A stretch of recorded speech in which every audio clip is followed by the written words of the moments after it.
Olá, este é o Radar FIS, eu sou Guilherme Carter e hoje nós vamos falar com o Max Fuji, da Red. Conto também com a participação de vocês aqui no chat, mande suas perguntas e vamos aí trocando essa figurinha.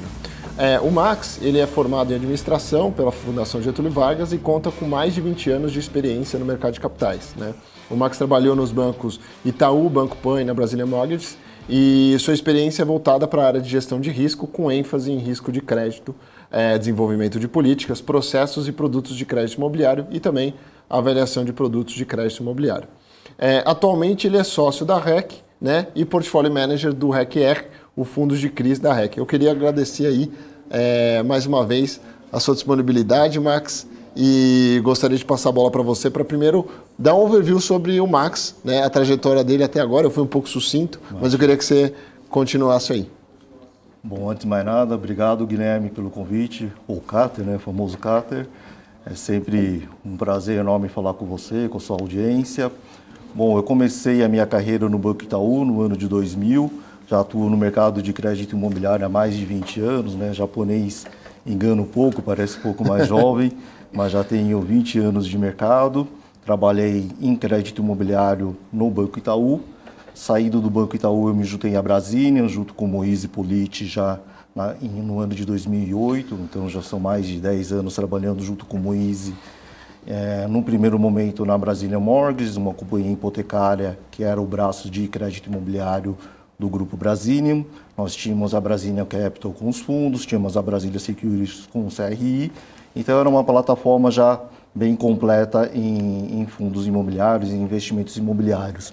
A Brazilian foi vendida para o BTG e para o Banco Pan. Eu me juntei ao Banco Pan por alguns anos.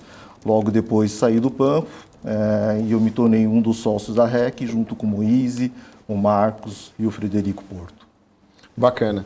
Bom, antes da gente entrar um pouquinho mais na parte da gestora, eu queria trazer um tema um pouquinho polêmico, que já passaram algumas semanas, já tivemos alguns desfechos e tal, mas eu queria saber aí, primeiro, entender a sua opinião sobre a decisão, né, que afetou o fundo MXRF, né, aquele dilema CVM-MXRF, um pouco da opinião de vocês, da casa, e também eu queria saber um pouco se o REC-R, né, aí tem uma situação semelhante ao MXRF, foi uma das notas da CVM, não em relação ao fundo de vocês, mas deixou essa interpretação e muita gente saiu procurando, né? Então, primeiro, opinião sobre como que foi feito esse aviso e se na casa de vocês, lá no REC-R, tem alguma coisa que o investidor deve se preocupar ou não. Legal, é um tema do momento, né, um tema bem pertinente.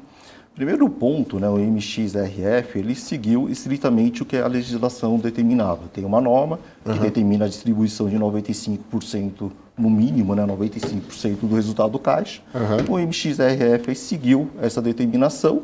A CVM veio com essa orientação nova, né, com esse ponto novo. Então, é uma novidade dentro do mercado. Ela percebeu, né, de uma certa forma, que houve uma certa polêmica, né, um ponto pacífico de mercado. Então, ela voltou atrás, ela não colocou uma posição novamente, mas acho que o ponto mais importante, né, tanto o BTG quanto a XP, né, que são os gestores e o administrador do fundo, eles estavam seguindo a orientação. A norma era clara, 95% no mínimo distribuído, e era exatamente o que eles faziam.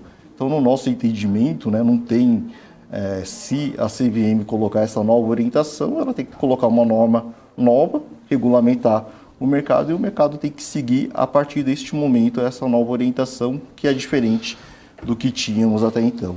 O REC-R 11, né, a segunda pergunta que você colocou, não tem esse tipo de problema, né, a gente está bem tranquilo no fundo de CRI da REC, é bem diferente a nossa situação. Que seria a parte de prejuízos acumulados ou mesmo a marcação, não é algo que o investidor deva se preocupar. Não. Legal. Bom, bacana. Eu vou ser meio chato no programa, sempre pergunto para todo mundo, pelo menos a opinião, porque a gente tenta criar um consenso aí de mercado, mas eu acho que ainda o processo ainda vai correr, né? Porque ela deu uma suspensão temporária, mas vamos ver aí o que acontece. Bom, agora vamos falar um pouquinho da REC, né? Depois a gente entra um pouco no REC-R.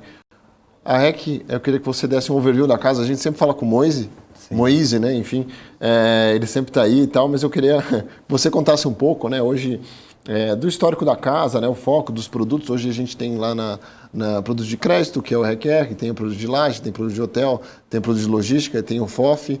E contar um pouco do foco da casa e se vocês pensam em ofertar mais produtos para o mercado, seja alguma coisa mais diferenciada de crédito ou outro produto que não está no radar. Legal.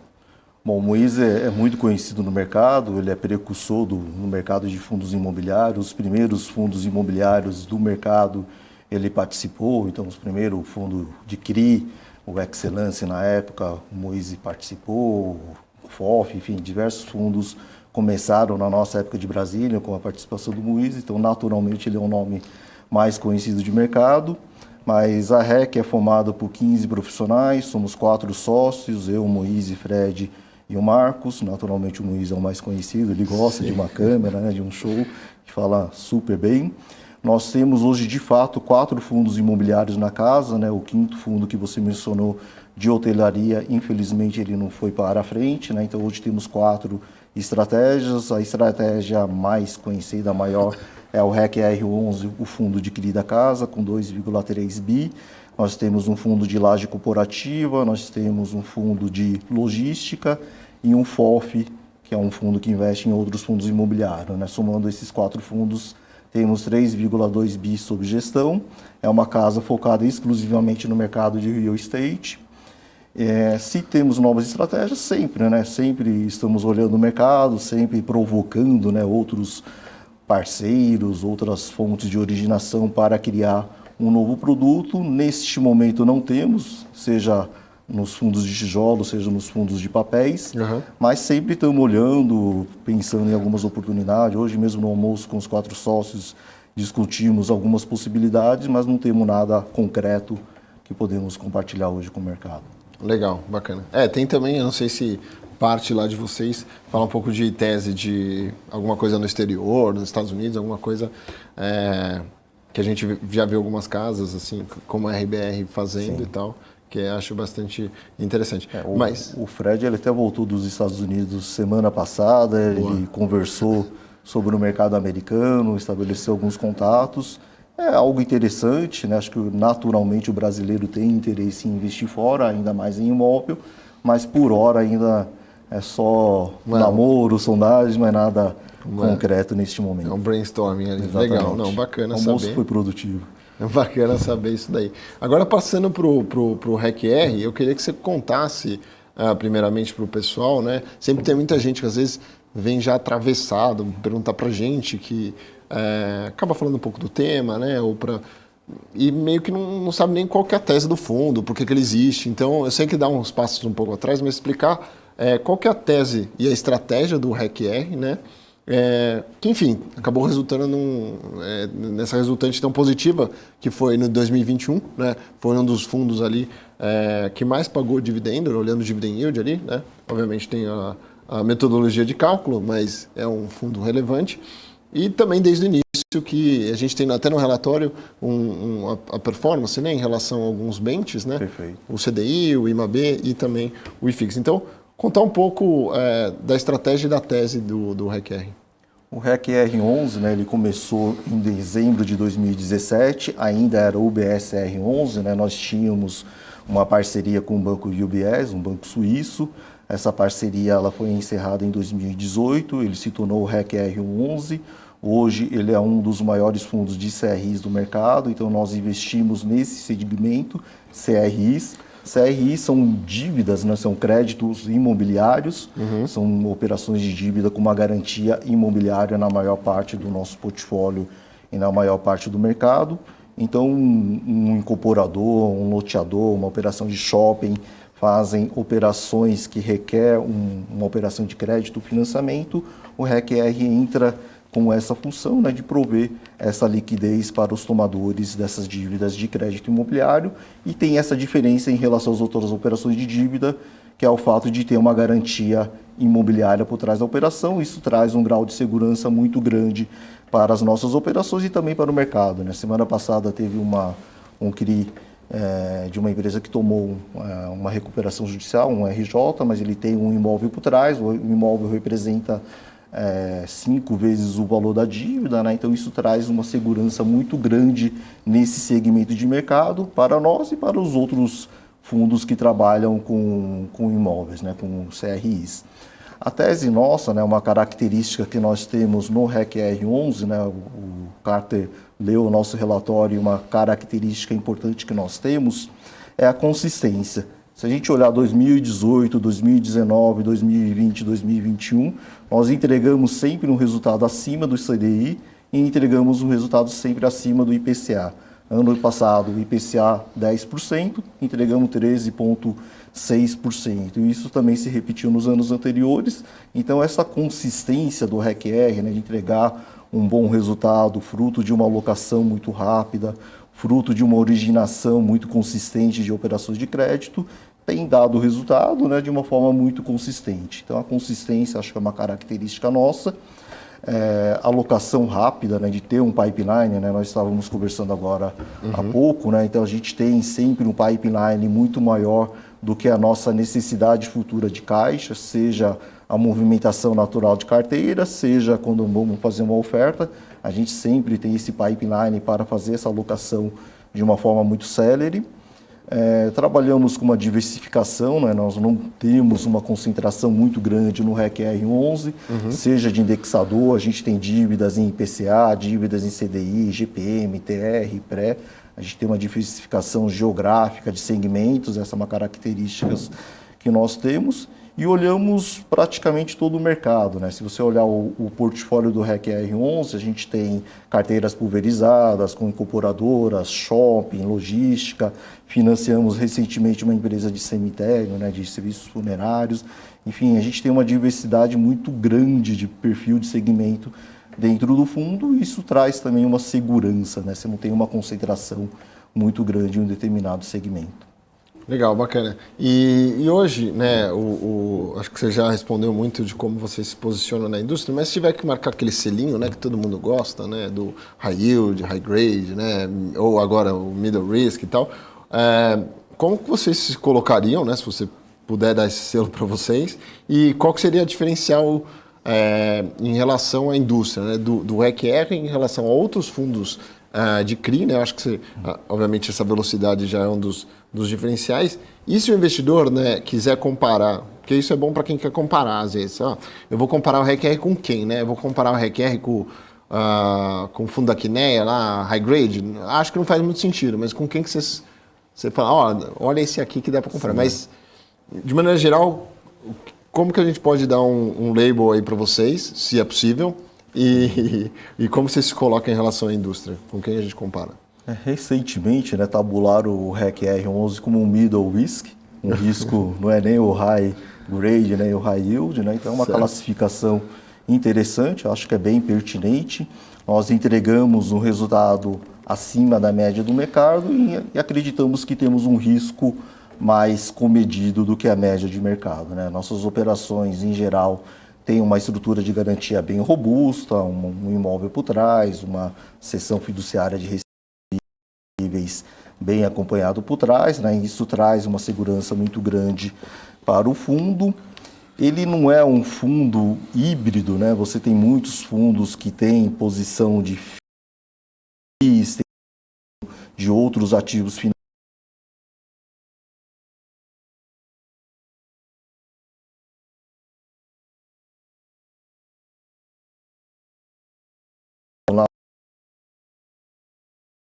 Né, o REC-R tem um peso grande na REC, eu sou o portfólio manager, mas todos os sócios trabalham fortemente dentro do fundo, né, participam, seja na originação e estruturação de operações, seja na análise e aprovação das operações, né? Então, a primeira característica nossa, né, nós temos um comitê de crédito, Sim. Nós temos que aprovar as operações por unanimidade, né, os 4 sócios aprova a operação. Legal. Se um dos sócios discordar daquela operação, ela cai, porque é uma premissa nossa, tem que ser por consenso, até porque temos expertise diferente, né? O Moisés é engenheiro, anos de crédito, anos de experiência empresarial, então ele tem uma visão muito bacana. O Marcos trabalhou com o M&A, em boutiques, em investimentos, tem experiência no mercado de ação, então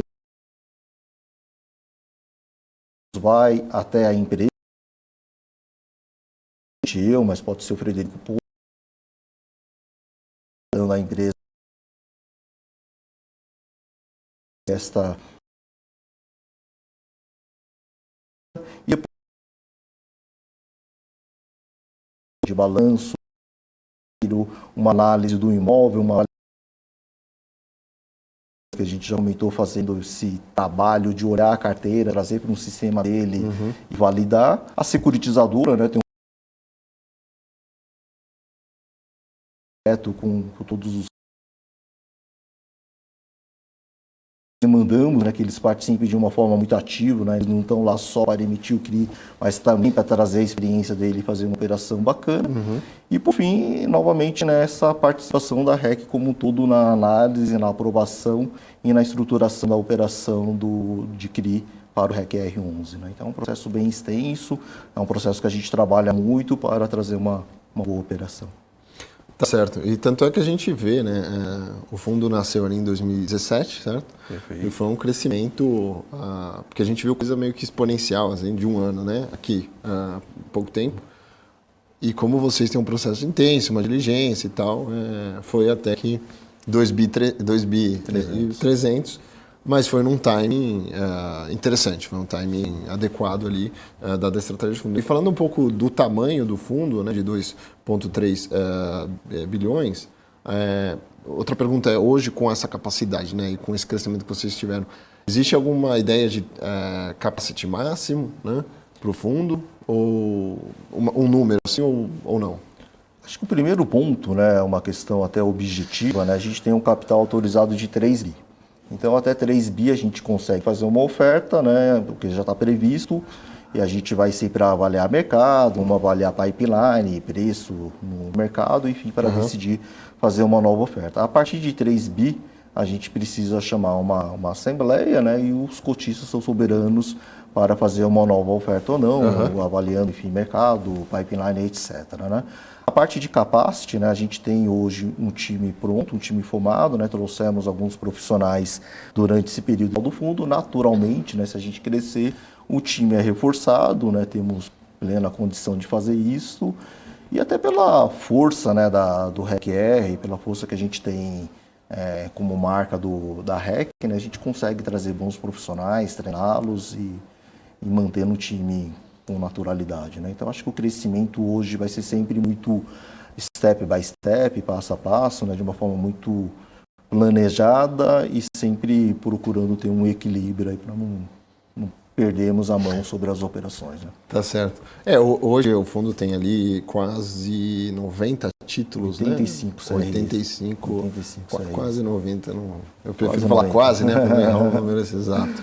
Mas interessante. E falando, né, pegando esse gancho, né, de capacity, de crescimento, de capacidade, quando vocês fazem uma oferta, qual que é o racional do tamanho dessa oferta, né? Porque a gente assistiu muito na indústria, sem citar nomes, fundos que dobraram, cresceram e demoraram a aplicar os recursos, né? O que eu não acho, assim, não adianta achar que o gestor vai aplicar os recursos em uma semana, mas também não adianta esperar um ano, né? Porque você tem o custo ali do carrego do dinheiro e também, enfim, de oportunidade de você estar investindo no ativo e não em outro. E aí eu queria entender, quando vocês decidem fazer, existe assim um percentual, eu vou fazer 300 milhões, então tem que ter 600 milhões ali de pipeline no mínimo, ou não? O que nós procuramos, né, como uma premissa básica para nós fazermos uma oferta é ter um pipeline, né? Então, se a gente tem um pipeline, por exemplo, de 200 milhões, a oferta não vai ser superior a 200 milhões. Então, a gente vai fazer sempre abaixo, né, para ter uma margem de segurança. As operações, por exemplo, uma oferta de 200 milhões, vamos ter um pipeline de 150. Esses 50 milhões é porque as operações caem, a gente pode perder as operações, elas podem ser recusadas, né? As condições mudam, a gente pode recusar uma operação, elas podem diminuir de tamanho ou atrasar mesmo, né? Às vezes você acha que vai conseguir fazer um CRI em 2, 3 meses e no final a condição é mais difícil, né? Então demora 4, 5 meses, enfim. Então a gente gosta sempre de ter um pipeline maior do que o volume da oferta. Então essa é a primeira condição que nós procuramos olhar. Hoje o REC-R é um fundo grande, né, 2,3 bi, é um dos 10 maiores fundos do mercado. E então o percentual que a gente tende a fazer da oferta sobre o tamanho do fundo tende a diminuir. As últimas ofertas ficaram em torno de 30%, as próximas tendem a ser um percentual inferior a 30%, e naturalmente, né, pelo tamanho do fundo, a gente consegue fazer boletas hoje maiores e com isso também fazer uma alocação ainda mais rápido, né? Então não é uma garantia de que vamos alocar mais rápido do que nas últimas ofertas, até porque sempre alocamos muito rapidamente, mas a tendência é que sejam percentuais menores, com o fundo podendo fazer boletas maiores, e isso deve ajudar numa alocação ainda mais rápida, né, dentro do fundo. Legal. Tem o pessoal, se quiser acompanhar lá, tem um gráfico, né, que vocês criaram ali, que é até uma ideia que eu provoco todos os gestores de crédito, enfim, não só de crédito, mas para colocar aquilo, que é mais ou menos para ter uma ideia de noção como é que foi no passado essa aplicação dos recursos, o timing dela, né, que é bem legal. Max, eu queria falar um tema polêmico, mas acho que a resposta para você é fácil, porque hoje o fundo negocia acima do valor patrimonial. Sim. Mas eu queria entender, assim, a gente já conversou com o Moise várias vezes, né, e a gente sabe a opinião dele, eu concordo com a opinião dele, eu concordo. Acho que se você for agregar mais valor do que simplesmente o cálculo ali de estar abaixo do valor patrimonial, não tem problema, o problema é você não entregar. Qual que é a sua opinião sobre isso, né? Sobre fazer uma oferta, agora olhando de outro viés, né? Não, tudo bem que a marcação de um CRI, muitas vezes os securitizadores aí administradores podem me perdoar, mas às vezes eu acho que é questão de fé. Né? Mas o que você acha em fazer ali uma emissão abaixo do valor patrimonial no fundo de vocês?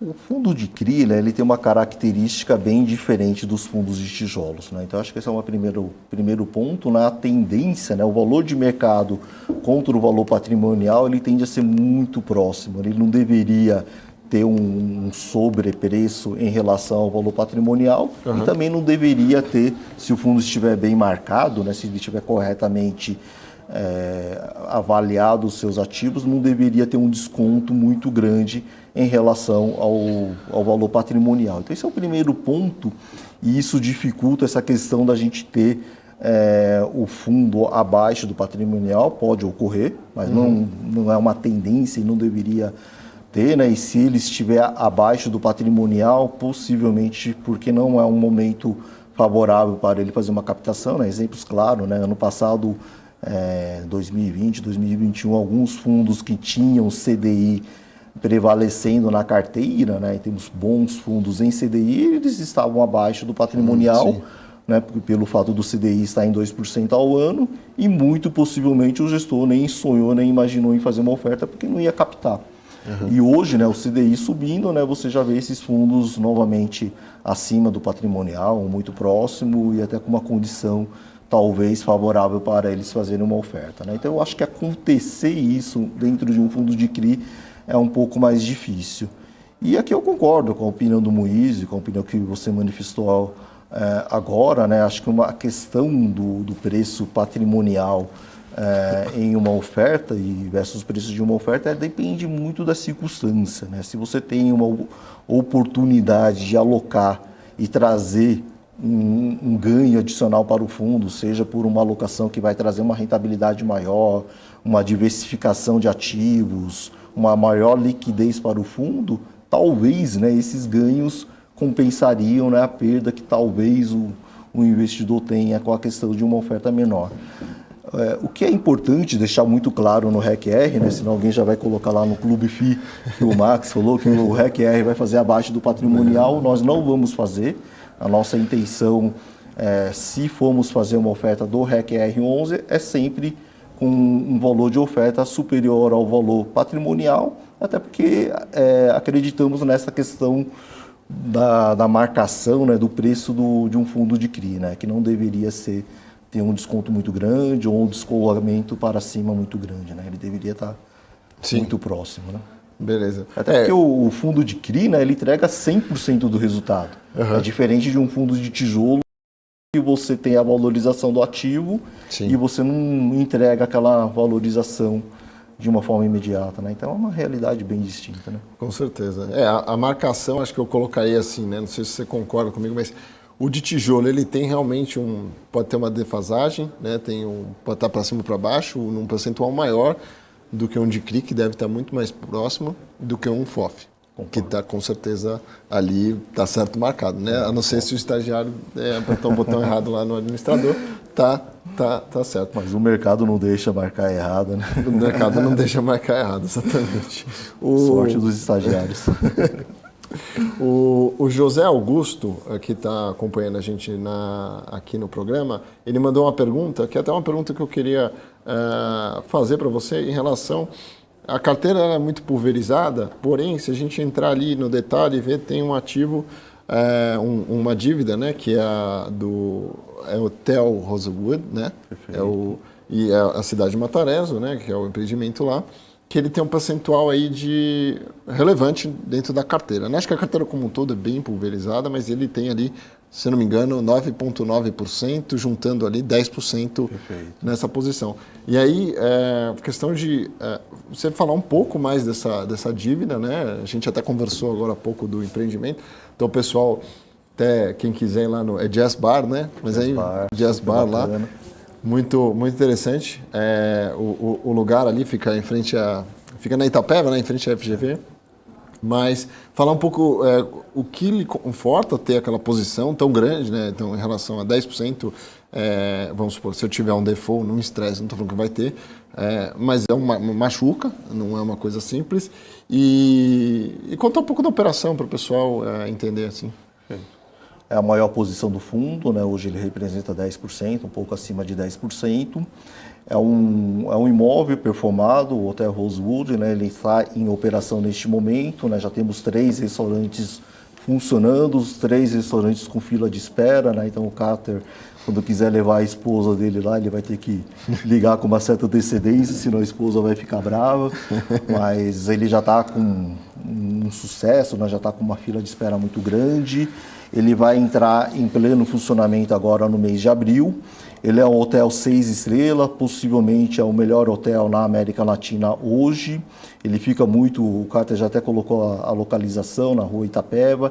Ele fica muito perto da Avenida Paulista, bem no centro de São Paulo, perto da Paulista, perto do centro, perto aqui da Vila Olímpia, né? Então é um hotel muito bem localizado. Ele é emblemático, né? Ele era uma maternidade lá atrás, né? Nós nem tínhamos nascido, mas ele era uma maternidade, quer dizer, nós já éramos nascidos, mas logo a maternidade fechou.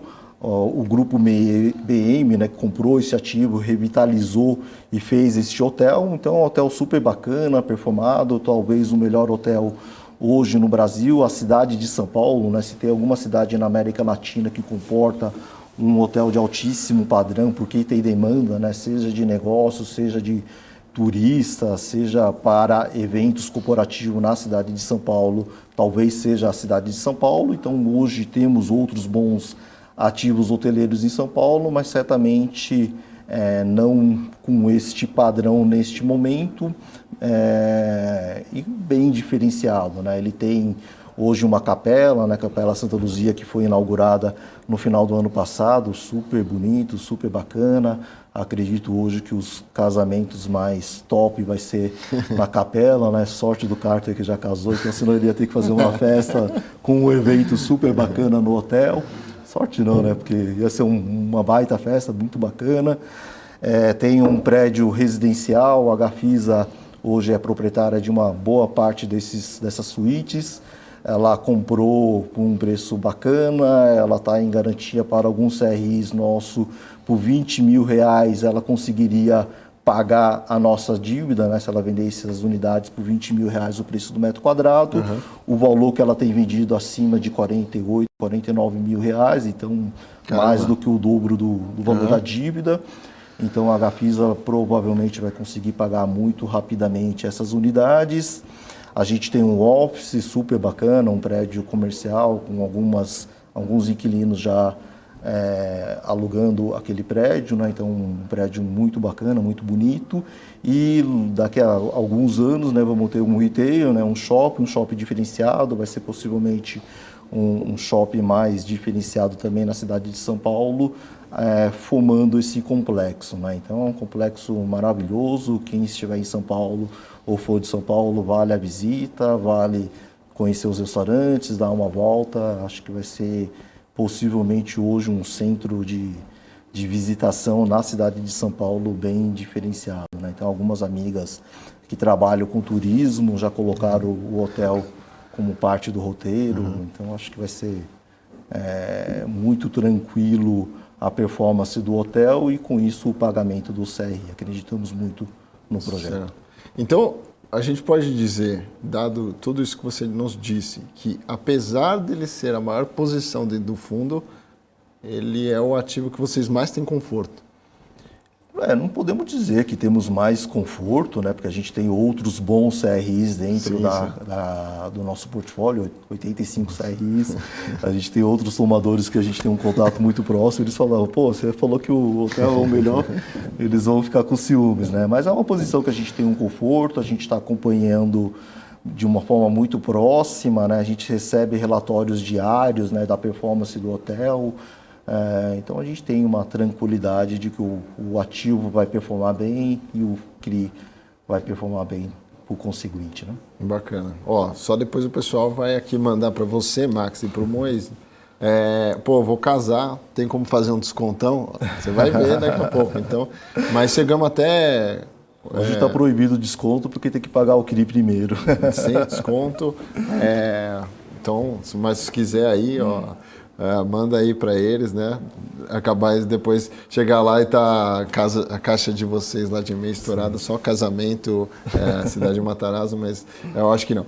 Agora, olhando também assim, dentro do fundo, né? E olhando em questão de indexador, você até falou um pouco. Obviamente não é uma coisa que você tenta, pode ter até um target, né? Muita gente tem, meu bench é o IPCA mais X, ou IMAB, ou enfim, ou o IGPM, né? Não mais tão usual, mas você também fica refém da demanda do mercado, né? De que a operação está saindo ou não, né? Então, hoje vocês têm majoritariamente IPCA, 74%, 75% IPCA, e depois um pouco de CDI, né? E vocês pensam em fazer mudar um pouco, se expor um pouco mais a CDI, agora que a taxa de juros tem subido, ou vocês preferem sempre estar mais exposto à inflação? Quando você olha o histórico do REC-R, né, há um ano atrás, um ano e pouco atrás, nós tínhamos praticamente um terço em IPCA, um terço em IGPM e um terço em CDI. Né, com o estouro do IGPM, né, o IGPM chegou a um acumulado 12 meses dá 36%, né, os devedores, os tomadores de dívida, naturalmente evitaram o IGPM, né, então hoje o IGPM diminuiu muito a nossa participação e essa participação foi tomada pelo IPCA. Né, então hoje temos menos de 10% IGPM, mais de 70% IPCA e passa a ser um indexador que prevalece dentro do fundo e é uma tendência que a gente tenha um peso maior em IPCA. Queremos ter operação em CDI, mas queremos ter operações em CDI com um bom cupom. Então hoje o nosso cupom é CDI mais 5 em alguma coisa. A gente não quer diminuir muito esse cupom. Naturalmente as novas operações serão menores que 5.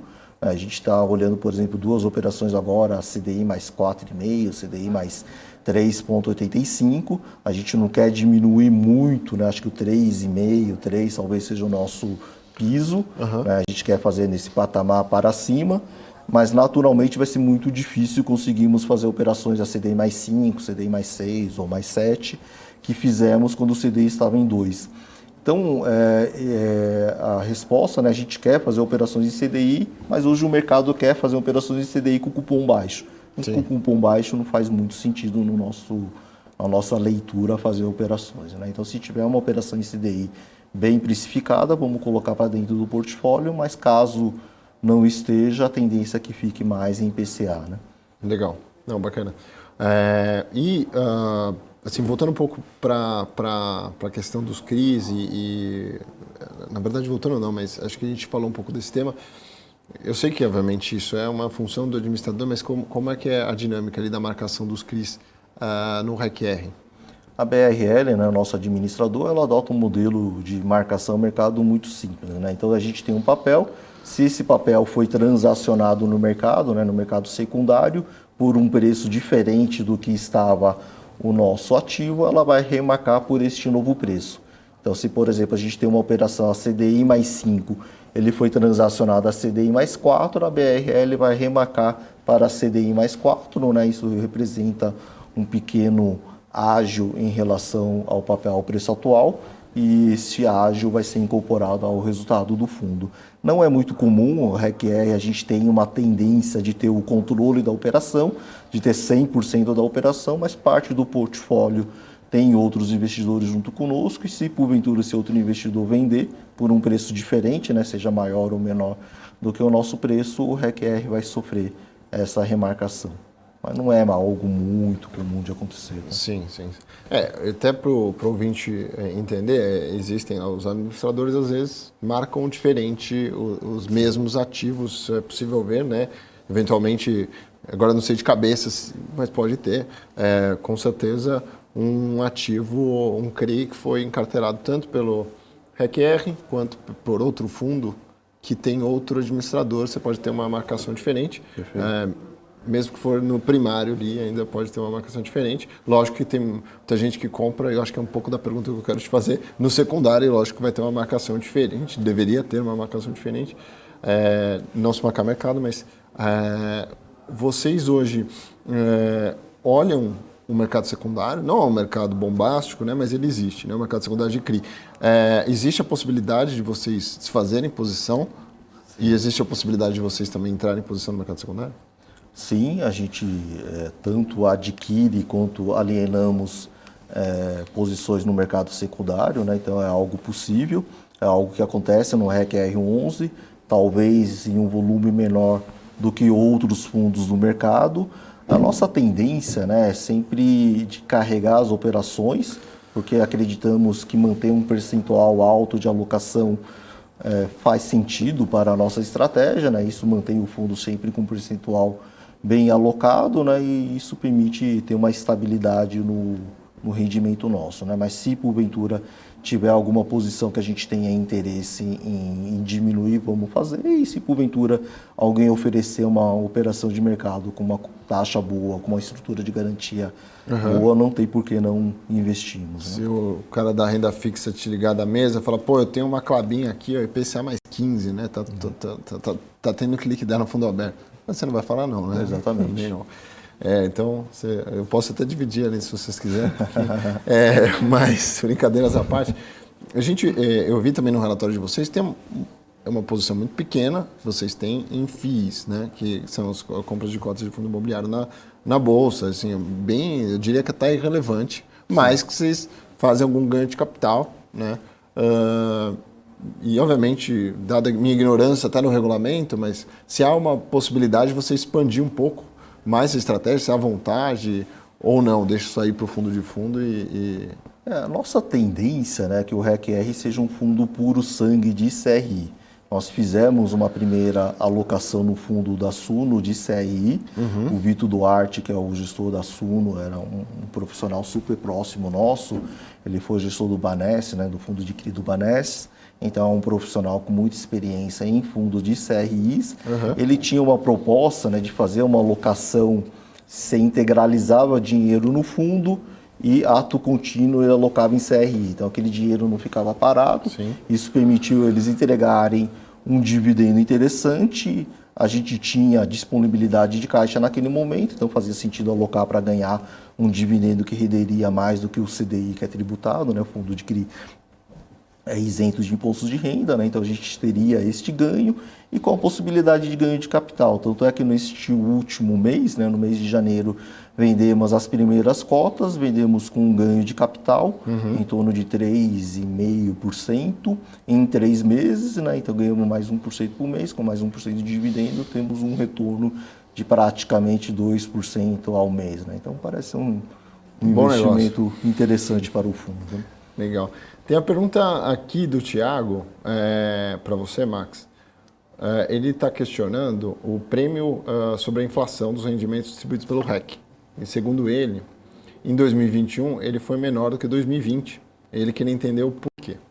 Acho que o primeiro ponto, né, o ano de 2020 foi o ano que o IGPM, né, o IGPM ano passado foi muito alto, mas no ano de 2020 ele foi muito maior, né, praticamente 30% ao ano. Nós tínhamos um terço do portfólio em IGPM, ele diminuiu no decorrer do ano passado, e isso trouxe no ano de 2020 um resultado efetivo muito maior do que foi no ano passado. 2021 foi um ano mais difícil, né? A gente não teve uma inflação mais alta no IPCA, mas não teve tanto no IGPM, né? Então essa diferença média ficou um percentual menor. Nós temos a questão do CDI, né? O CDI ele ficou no patamar de 2%, era praticamente um terço do portfólio, no final do ano 20%, mas que trouxe uma rentabilidade menor do que as aplicações em IPCA ou IGPM, né? Então uma parte do portfólio tinha esse indexador. Então essa combinação, né, de IGPM menor e uma parte do portfólio não rendendo o IPCA, né, trouxe uma rentabilidade um pouco menor, mas lembrando, né, que o RECR entregou 13,6% ao ano, inflação de 10%, então um prêmio de 3,6%. Se você for olhar mercado, né, se for olhar IFIX, Ibovespa, poupança, renda fixa, etc., teve pouquíssimos investimentos que renderam mais do que a inflação, né? O RECR e outros fundos de CRI conseguiram render e com novamente, uma consistência de resultado, né? Se olharmos os anos anteriores e o ano passado, o RECR entregou mais do que o IPCA, mais do que o CDI, um pouco menos do que 2020, mas com uma consistência de resultado, com um grau de liquidez hoje maior do fundo, né? Com uma pulverização de risco maior, enfim, acho que teve alguns pontos que também compensam, né, esse lado de entregar um cupom menor do que o ano de 2020. Né? Com certeza. Bom, 2021 ele foi ali, eu fiz um estudo, né, no meu Instagram, depois se vocês quiserem me seguir lá, fiquem à vontade, onde eu coloquei os top 10 ali, lógico, coloquei alguns filtros, né, para não pegar todo mundo, com mais liquidez, etc e tal.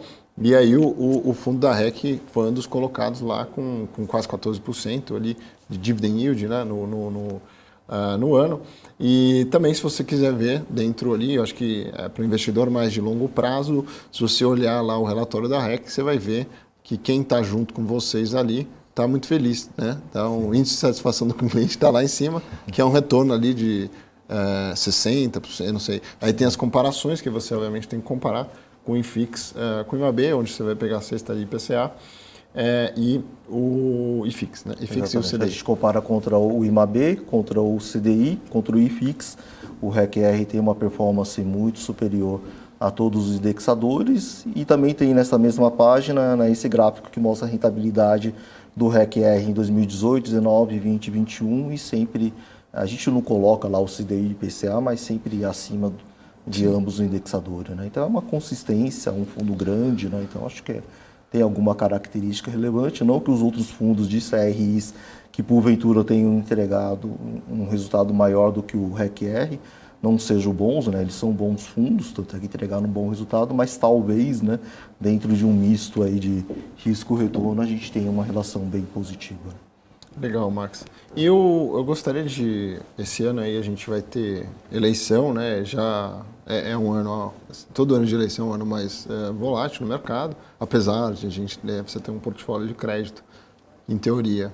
Olhando o risco, só a volatilidade é uma proteção, né? Porque você tem um ativo menos volátil, mas o fundo imobiliário negocia em bolsa e não tem muito o que fazer. Ele pode ir para o céu e pode ir para o inferno rapidamente, assim como a gente viu em 2020 na pandemia, né?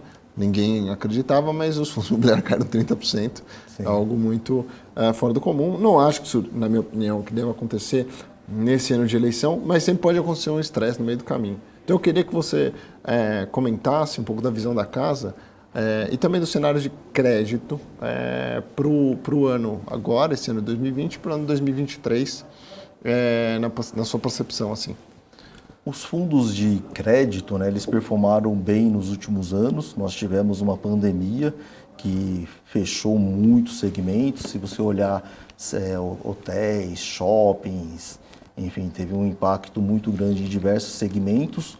Os fundos de CRIs foram afetados, né? Nós emprestamos dinheiros para shopping, para hotéis, nós emprestamos para pessoas físicas e nós não percebemos, né, uma deterioração de crédito muito grande no segmento. Teve alguns casos de default no mercado, né, de não pagamento, mas foram casos bem pontuais, não foram casos generalizados.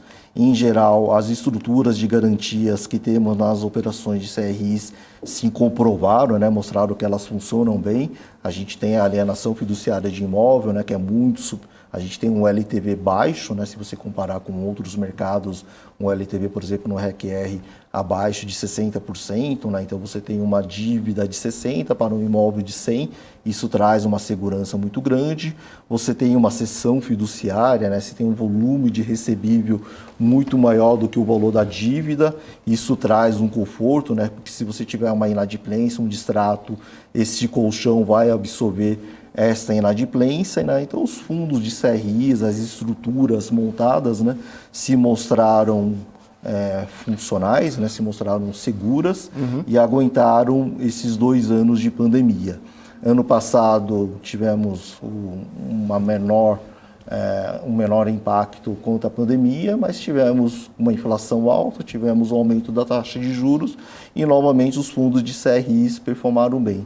Então, este ano, né, um ano de eleição, é um ano que normalmente tem uma volatilidade um pouco maior, né, tem um grau de incerteza, a gente não sabe qual vai ser a política econômica que vai prevalecer pós-eleição, mas pelo que nós passamos nesses últimos 2, 3 anos, né, com tudo fechado, pandemia, trabalhando de casa, mascarinha, etc., né, e os fundos performando bem, né, eles se mostraram, né, as estruturas de garantia, as estruturas de precificação se mostraram corretas e eu acredito que este ano e os próximos, os fundos de CRIs vão suportar bem e vão continuar entregando um bom resultado, né? Não dá para prever, não temos bola de cristal, mas passar por uma pandemia, passar por todo esse choque na economia, da forma como os fundos passaram, mostram que foi uma tese vencedora, né?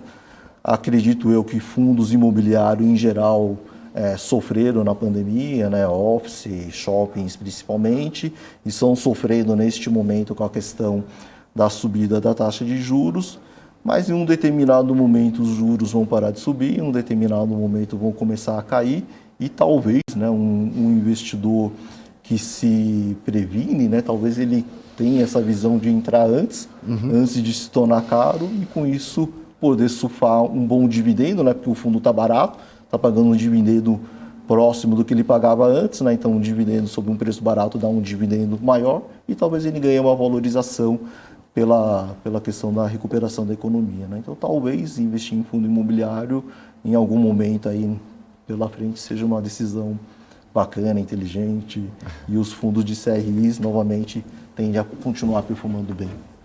Eles foram aí as estrelinhas nos últimos anos e concordo aí que devem continuar por conta aí e mostraram ter resiliência nesses últimos anos aí também. Bom, eu queria que você, vou agradecer, Max, mas eu queria que deixasse suas considerações finais aqui. A gente vai meio que encerrando aqui. Falar um pouco para o investidor, onde captar a informação, né? Hoje o investidor sabe muito bem, mas o site de vocês, enfim, deixar suas considerações finais aí, Max. Bom, antes de mais nada, agradecer de novo o Guilherme, né, o Carter. Nós trabalhamos antes de ser um influencer famoso na internet, né? Fizemos algumas operações de crédito lá atrás, então é sempre um prazer muito grande falar com o Guilherme, né? Um super profissional. Agradecer ao público, à audiência, né? Investidores ou não do RECR, é sempre importante ter essa oportunidade de falar um pouco sobre o fundo. Nós temos o nosso site, né? rec-gestão.com. Nós temos o nosso RI, né? Quem procurou o RI da REC, a gente sabe que nós respondemos, nós atendemos os nossos investidores. O Matheus é o nosso RI, ele sempre está muito disponível, mas mesmo eu, o Moise, o Marcos, enfim, o Marcelo, né? Todos os gestores do fundo são super solícitos, né? O Guilherme do nosso FOF. Então, caso tenha alguma dúvida, caso algum ponto não tenha ficado claro, sinta-se à vontade para entrar em contato conosco, que vamos procurar responder. Então, novamente, agradeço pela oportunidade e sinto-se à vontade aí para qualquer dúvida. E obrigado aí pela noite, né? Foi muito agradável. Eu vou ficando por aqui. Obrigado, Max, pela sua participação. Esse foi o Radar FIS. Obrigado pela audiência e até a próxima.